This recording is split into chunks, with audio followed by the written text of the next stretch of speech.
Okay, so on a kind of serious but also funny note, because I do funny. When you're in a facility where there are inmates locked up and they're all women, you tend to get captains who are got little man syndrome. I'm just gonna say it, little man syndrome.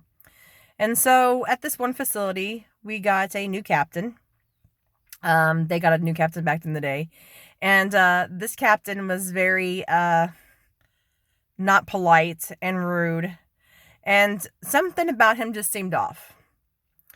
Well, the captain now is serving years in prison because he had several relationships going with women inside the facility.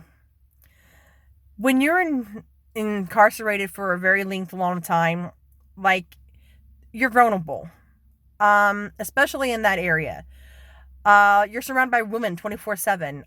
So these guards and these captains, some of them seem to prey on the inmates. Like the plumber there, he cleaned out your pipes for you. Don't tell nobody. Well, you probably shouldn't clean the pipes out of three different females because females are vicious anyway. So whether they tell on themselves to get you, they're gonna do it. Or like the garage where the mechanic taught you how to work on cars, but also stuck his dipstick in to check your fluids. Once again, not a bright idea.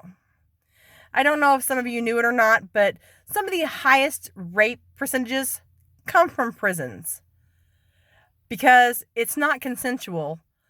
They don't look at it consensual in the eyes of the law, blah, blah, blah. I'm not the law, but that's the way it states. You cannot have relationships with the inmates if you're a correctional officer or a captain or someone who works there. So a lot of that goes on in the prison system. So I think it's a good idea that if you're going to have an all women's facility, that you should have all women working there. And then that will take down the toll by a heck of a lot. And I understand they have to have some men enforcement, but keep them like in the main office. Keep them in the hole that you get thrown in when you're really out of control. I understand that.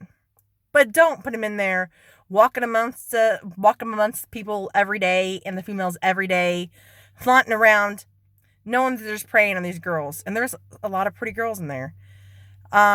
So with that being said, if you have someone who is incarcerated or been incarcerated, you might want to check on them and ask about their staff and how the staff treats them and how they are. Because if there's rules for people that are in there, there's rules for them too. Thank you.